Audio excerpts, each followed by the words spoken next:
Level world के दोस्तों अस्सलाम वालेकुम। आज प्रोग्राम के पहले हिस्से में हम देखेंगे तहरीक लब्बैक की तारीख कि ये एक मजहबी पार्टी कैसे एक सियासी पार्टी बनी और ये तब तो एक मजहबी पार्टी थी। इस पार्टी का बाकायदा किस तरह से आगाज किया गया। और दूसरे हिस्से में हम देखेंगे कि ये जो खबरें फैलाई जाती हैं खादिम रिजवी के बेटे साद रिजवी पर तशद्दुद की, इसमें कितनी सदाकत है। और तीसरे हिस्से में हम देखेंगे कि गवर्नमेंट और तहरीक लब्बैक के दरमियान जो बातचीत चल रही है उसमें सुलह की जो खबरें हैं इस पे भी हम थोड़ा बहुत नजर दौड़ाएंगे। लेकिन सबसे पहले जो है तारीख देख लेते हैं।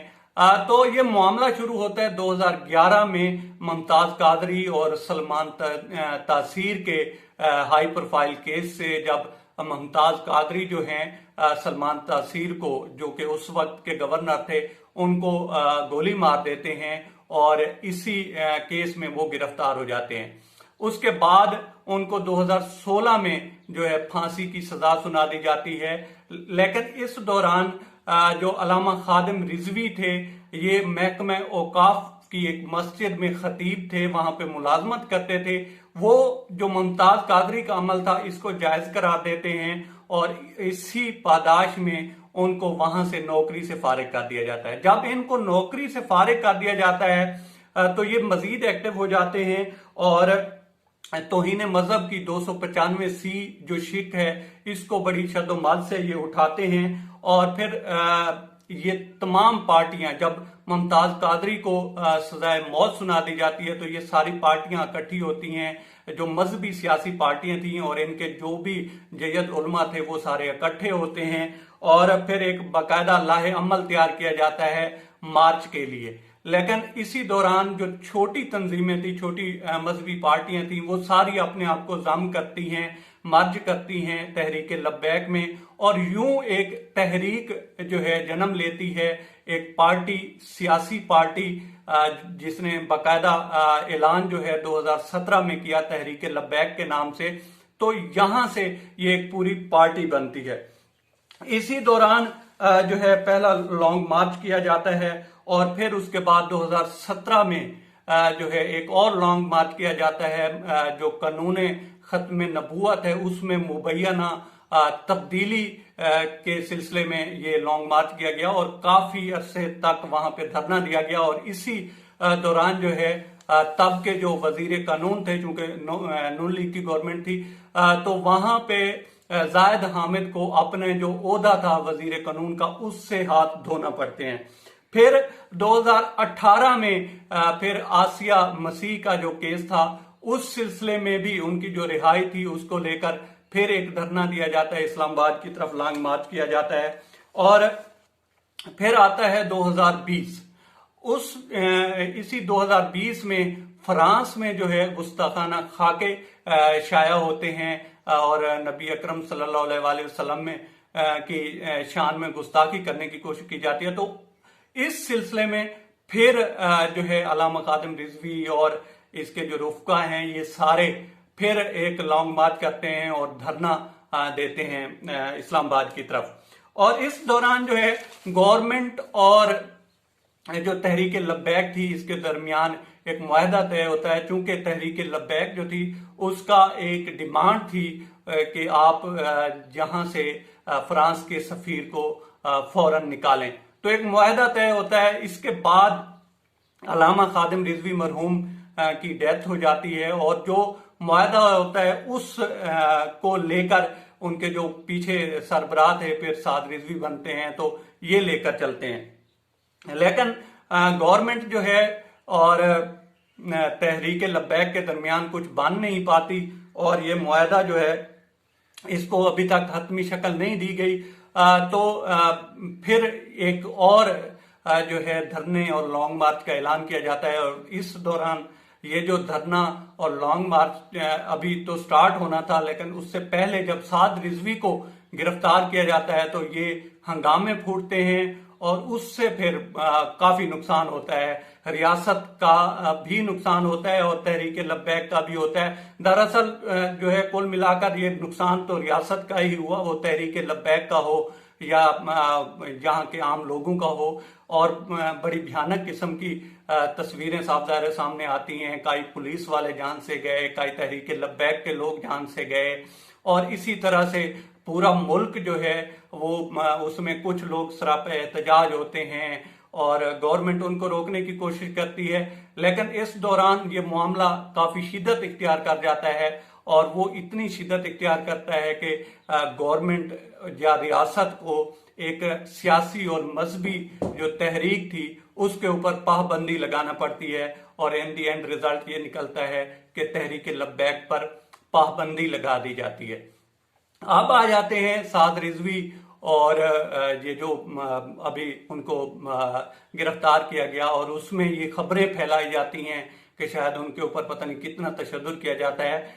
तो आप लोग भी दोस्तों जानते होंगे कि इस तरह के जो हाई प्रोफाइल केस होते हैं या इस तरह से पार्टियों के जो सरबराह होते हैं उनको पकड़कर कभी भी तशद्दुद का निशाना नहीं बनाया जाता, क्योंकि रियासत के जो इदारे होते हैं वो इतने भी पागल नहीं हैं कि किसी भी पार्टी के सरबराह को पकड़कर उस पे तशद्दुद किया जाए।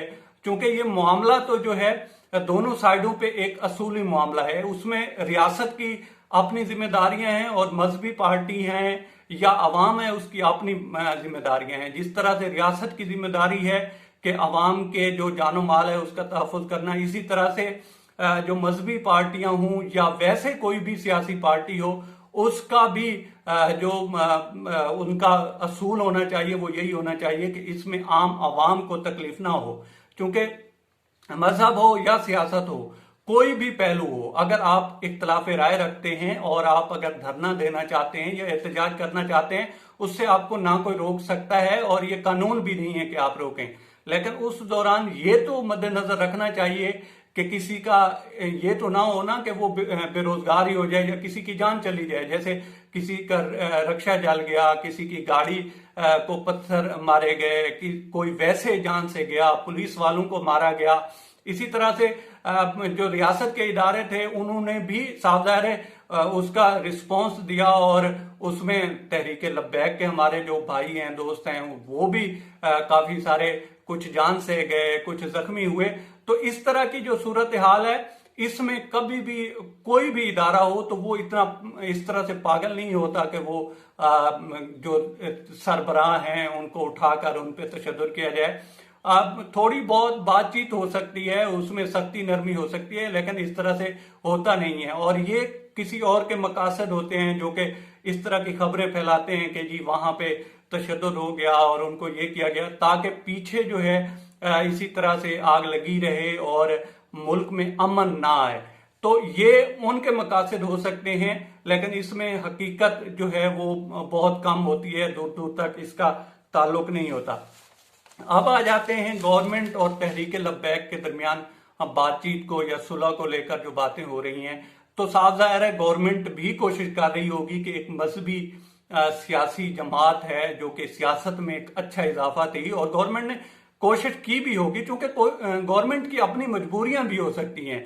अब अगर इस तरह से वो उसको निकाल दें, जो कि सफीर है और फिर यूरोपियन यूनियन की जिस तरह से सुलह है, आपस में इत्तेफाक है, पाकिस्तान के ऊपर जो है एक तलवार लटक रही है, जो अभी आगे उसका इजलास होना है, तो ये सारी चीजें लेकर तो गवर्नमेंट ने एक दरमियाना रास्ता निकालने की कोशिश की, जो कि निकला नहीं, और उसमें फिर ये सारा मामला जो है तशद्दुद की शक्ल इख्तियार कर गया। लेकिन दोनों साइडों को समझना चाहिए, और बातचीत साफ ज़ाहिर है बैकडोर हो भी रही होगी, और इसका हमें ये उम्मीद रखनी चाहिए कि इसका कोई अच्छा रिजल्ट निकलेगा। दोनों साइडों के सरबराहान बैठकर इस बात को हल कर सकते हैं, और इस तरह की खबरें चलती भी रहती हैं, जमातों पर पाबंदियां लगती भी रहती हैं और उठती भी रहती हैं। वो कोई भी मुल्क हो, ये पाकिस्तान नहीं है, कहीं भी हो, तो इसका हल उम्मीद की जा सकती है कि अच्छा ही निकलेगा।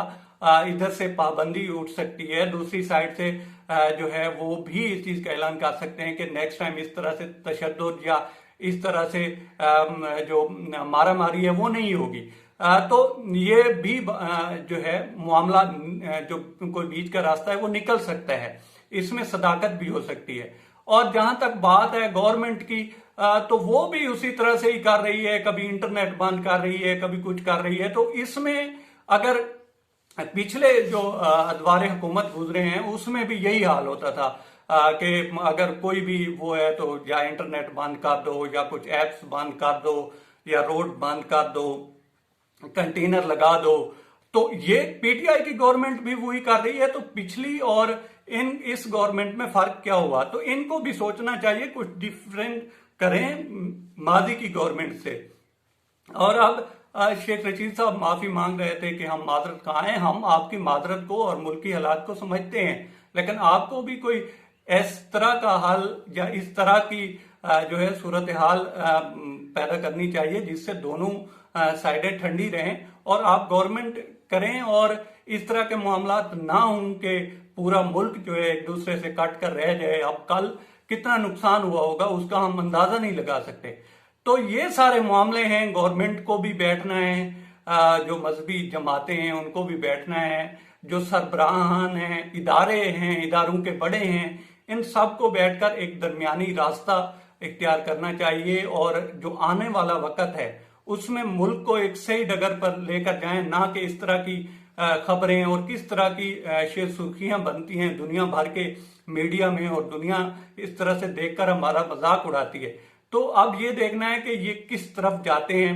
अब तक इतना ही दोस्तों। अगर आपको हमारे चैनल की कंटेंट पसंद आता है तो आप हमारे चैनल को सब्सक्राइब करें और बेल बटन प्रेस करें। ताउन के लिए शुक्रिया दोस्तों।